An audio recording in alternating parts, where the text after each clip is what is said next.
Welcome to Cosgrove's Cosmos. Today we'll be looking at the installation of the Piers and the Telescopes into the Whispering Skies Observatory project. Let's get started.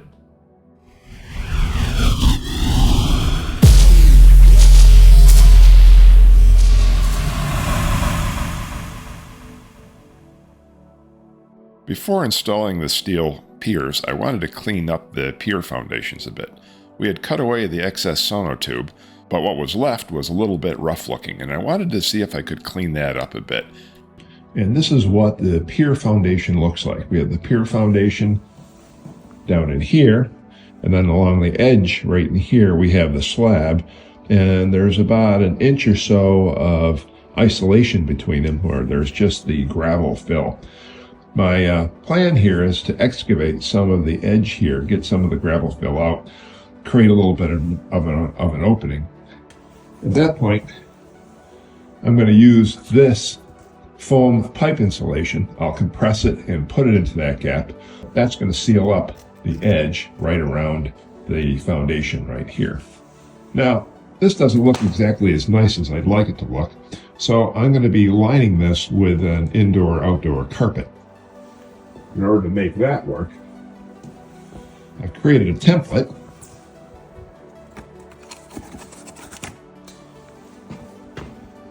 It fits right in there. That will be used to trace onto the carpet. I'll cut it out, drop it in there. Then I'll cut a strip which will go around the perimeter. Then I'll dress up this nicely. And at that point, I can drop the piers onto the bolt plate there and get things going. This is the carpet I'm going to use to line the pits around the foundation piers. And I'm going to try to put these lines running north-south. And as I've already shown, I've created a template for each foundation pit, so I know exactly what I want. So I flip this upside down, and I flip the template upside down. I'm about to trace this on, and then I'm going to try cutting them out with either these shears or these shears, and we'll see how that goes. All right, there's the first one cut out. Turns out these first cutting shears did a really nice job on it. The only thing I'm not happy with is I'm tracing the pattern on the back. And when I cut out the notch, I don't know how it's going to line up with the linear pattern in there, and I don't like the way that got chopped up. So I'll have to see when I lay the pattern out next time whether there's some way I can center the notch on that line, if it makes sense. Okay, on to number 2. Okay, here's the second one ready to go. I took some time to go over the lines several times because last time they seemed a little faint to me when I was cutting.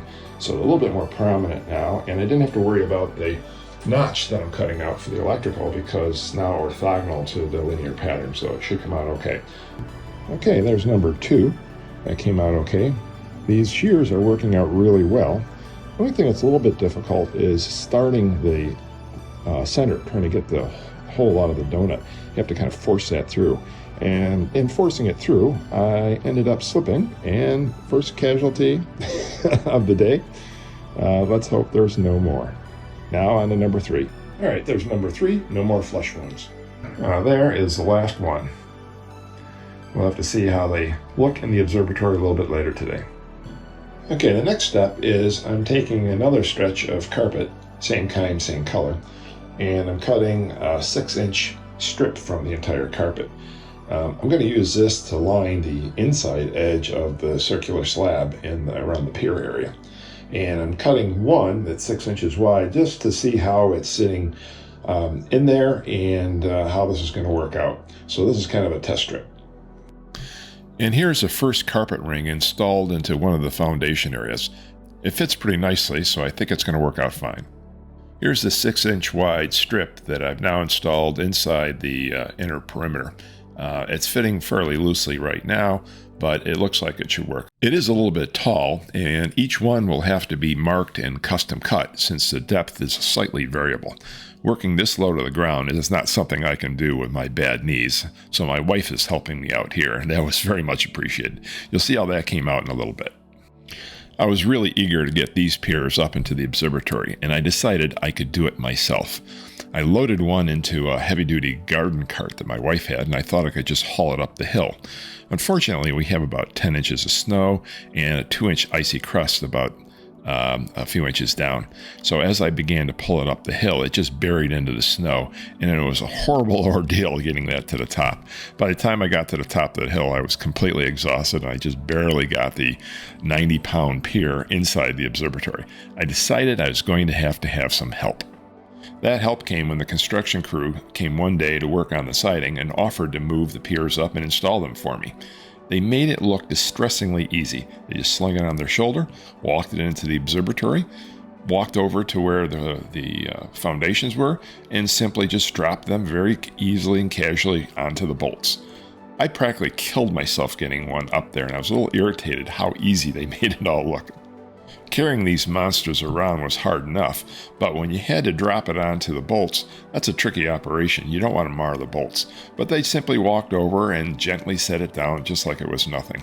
Again, it made me feel a little bit old when I saw how easy it was for them after all the struggles I went through just trying to get one to the observatory itself. So now I had all 4 piers in place, and my wife had very kindly come in and trim the carpet so it fit just about perfect. These are not glued down, they're just sitting in there, and they look really nice. It trims things up nicely, and I think the red goes nicely with the blue. The next thing I wanted to do is put the top pier plate adapters onto the top of the piers. Before doing that, I wanted to check the level. And the level was pretty good to start with, so we're in a pretty decent place. In order to install the pier plates, they have to mount on top of the pier through these 4 bolt holes. Before putting the bolts in, I used a little bit of stick lube so that the metal-to-metal contact wouldn't bind over time. Here's one of the Ioptron top pier plate adapters. I've got it just started in there, and then I snug it in so that it's nice and tight. This was done for 2 of the piers that handled the CM60 mounts that I had on 2 of the telescopes. I had another steel adapter plate made that basically just had a central 3/8 inch tripod thread, and I was going to use that for my AM5 using the pier extender. It was easy to just bolt that into it. I knew I was going to need help getting the telescopes mounted, so I had 2 of my Astro friends, Gary and Glenn, join me one day, and with their help I was able to bring the mounts, the counterweights, and the telescopes up to the building. Now, we were so busy actually doing the work that I really didn't have time to photograph or take any video, but I have 2 security cameras in the observatory that are pan and tilt and tracking mounts, and with their help I did capture a little bit of the action here as the mounts were installed and then the telescopes.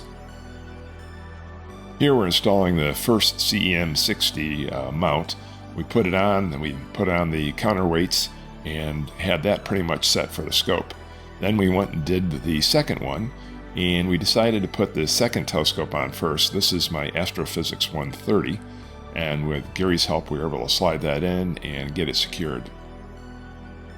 Next we took the package for the AM5.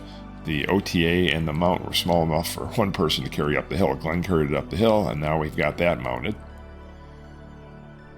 And finally, we had to deal with my Williams Optics 132mm refractor, and with their help, again, I got this installed with very little trouble. So now we had the first 3 telescopes mounted on their pier. At this point, we just have the telescopes mounted. There's no power run to them.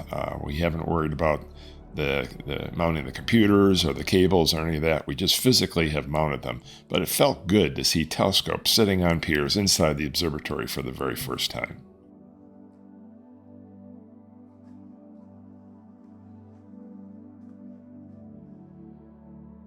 One of the key aspects of the design of the roll-off roof for this observatory was such that when the tallest instrument was pointing up at its most, it would still clear the roof when it was closed. So for me, my tallest instrument is this Astrophysics 130 refractor.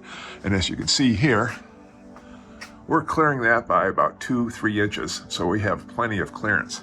So in the future, when I put the weather control system in here, if it sees any weather coming up which isn't good, we'll be able to close the roof without waiting for moving the telescopes out of the way, which means it can happen quickly. This greatly simplifies the control systems for the observatory.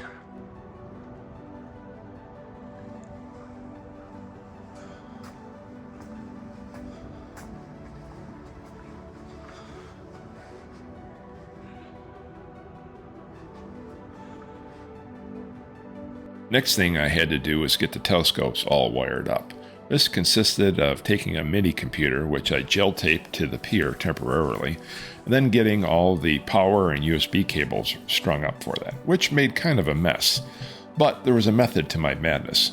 If you take a look here, you can see where one pigtail is coming out of the power outlet. That leads to a splitter, and there are two Wi-Fi switches there. One feeds the mini PC, and the other one feeds the telescope platform itself, so either can be turned on or off at will. It's functional, but it looks like a mess, and we got to clean that up. To clean this mess up a bit and to make the connections a little bit more waterproof for dew, I got these electrical boxes at Amazon. I got 4 of them, and all the wires can fit right inside, and I can dress the cables, and I have a little bit cleaner setup that's also more protected from the dew. I now had 3 piers set up, but what about the 4th pier? The 4th pier was going to be my Galaxy scope.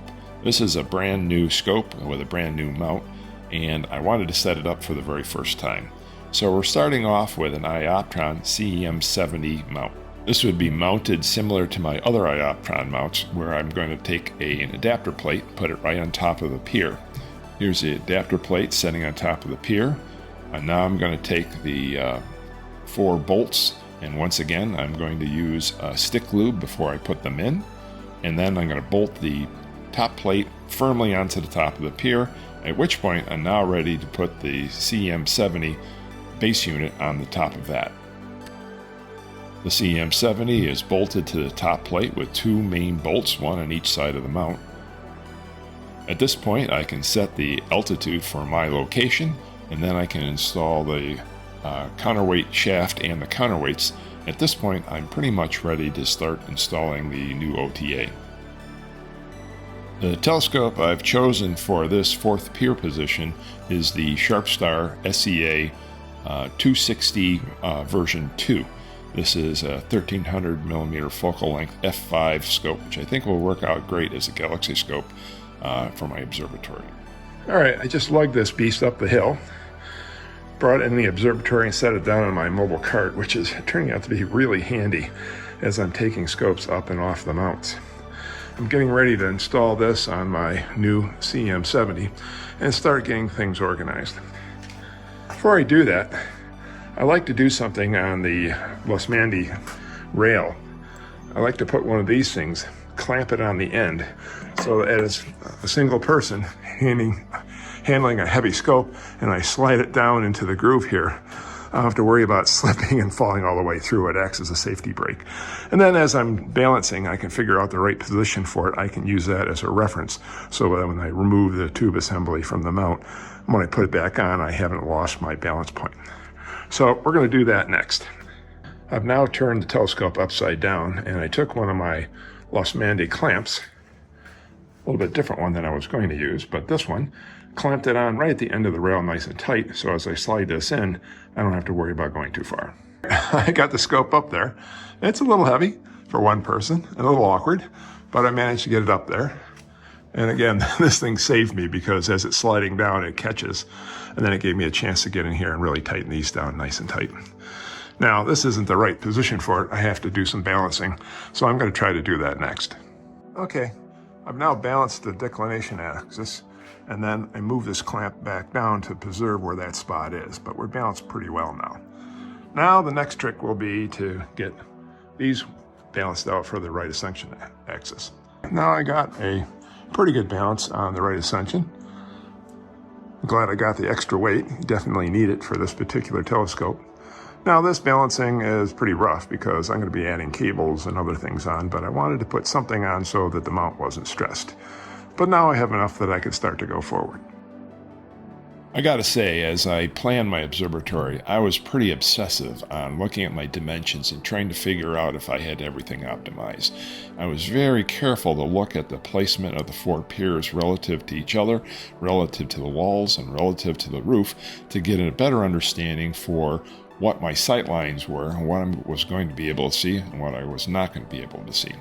And one of the issues I had, and I wanted to make sure that the roof, when it rolled off completely, would expose Polaris so I could use my polar alignment cameras to establish and maintain the polar alignment.